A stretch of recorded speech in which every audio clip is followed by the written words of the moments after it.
So, wow, der Newcomer 2005, jetzt neben mir, James Blunt. Meine Schwester, die schmilzt dahin und er ist da. Das freut mich sehr. Welcome in the show. Thank you very much for being here. First of all, how are you? I'm very well. Thanks, schön. Thank you. Are you looking forward to the show tonight? Yeah, very much. I've heard lots about it. And so, yeah, it's a huge honor to come and play here. Do you speak a little bit German? Nein, Just Dankeschön. Nein, ich spreche keine Deutsch. Hey, you lived in Germany, man. I don't believe you. No single word. No, I lived in, I went to school in boarding school in England, but my parents lived in Germany. Okay. But really, Dankeschön is about it. Dankeschön, that's enough. You don't need more, I think so.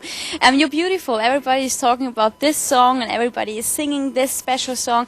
It was your breakthrough single 2005. So what does this single mean to you? I'm sure you performed it about 1,000 times now, but what does this song mean to you? Yeah, for me it was about a moment where I saw my ex-girlfriend on the Underground in London, and she was with her new boyfriend who I didn't know existed, but she and I caught eyes and lived a lifetime in that very small space of time, in a millisecond. But you know, we wondered if time and space had been different, what might have happened, but we didn't do anything, and I haven't seen her since. So it's about her, your ex-girlfriend. Yeah, exactly. Okay, jetzt wissen wir das auch. Er hat an die Ex-Freundin gedacht. Elton John thinks that You're Beautiful is the modern successor of your song. So are you proud about that? I paid him to say that. I paid him a lot of money for that, so I'm glad he's keeping up with that. He did a great job then. So your song, do you like this song? Yeah, I mean, through listening to things like Tiny Dancer, which I saw first of all on the movie Almost Famous, and then realised that he has such amazing songs, is a real genius. So to have his support is incredible. Ja, der unterstützt den ganz schön, den Elton John. So let's talk a little bit about your past. You've been in the army as captain in Kosovo, that's right. Yep. But you were 22 years old, so how did you handle with this responsibility there? You know, it's a pretty young age to do something like that. Yeah, sure, you're young, but you've got a good team around you. You've got lots of people who, some have been in the army for 15 years, some for just 6 months, but you look after each other. But were your plans to stay in the army? No, never. It was just during studying or what? The army helped with my university tuition fees, so I paid them back 4 years, but I always wanted to be a musician. I decided to be a musician when I was 14. You had your guitar with you all the time, that's right. So did you already wrote any songs?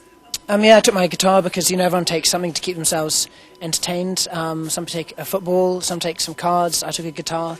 And I wrote one song really about my time in Kosovo, and it's on the album Back to Bedlam. It's called No Bravery.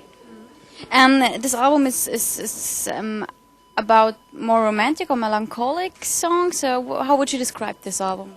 This album is about all kinds of things. Obviously, You're Beautiful is not a particularly happy song, but the others, there are many ups and downs. It reflects life's journey, and so there are some things that are happy and some are sad, and some about friendships and some about loves and some about losses. So it covers all human emotion.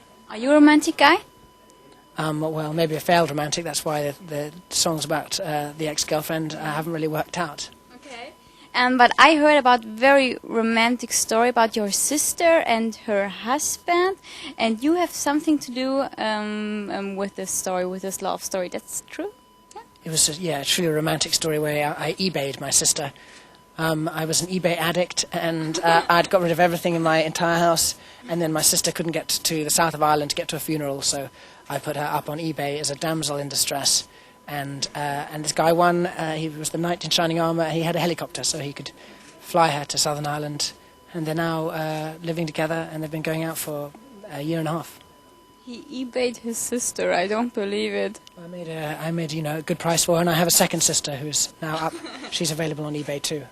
Okay, zweite Schwester kann man auf eBay noch steigern, wenn ihr so ein bisschen Glück habt.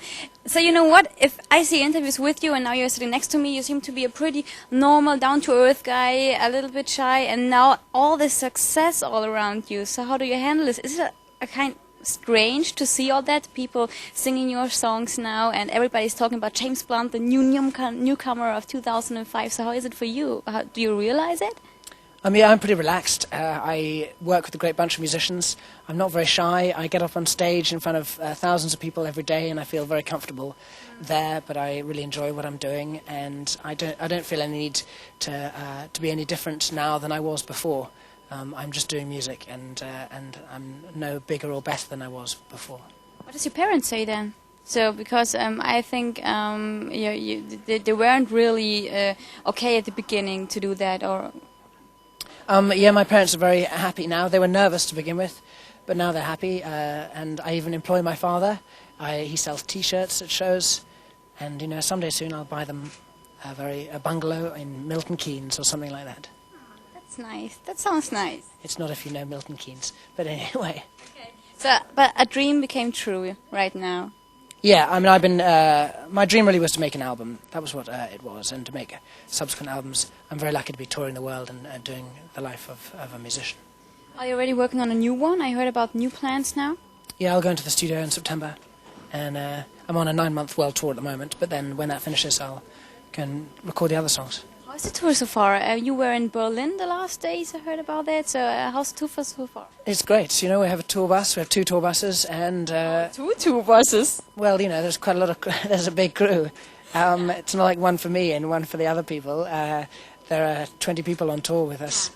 So yeah, it's great. It's a really fun way of life. We do a show, you have a party after the show, you pass out on the tour bus and wake up the next day in a new city. A luxury tour bus with a PlayStation and television and DVD player or something like that? They do come with that, but I wouldn't describe it as luxury. It's parked outside. You'll have to come and see what it's like.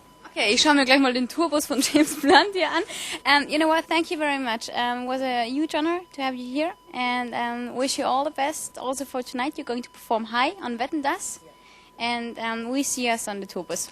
Wonderful. Bye-bye.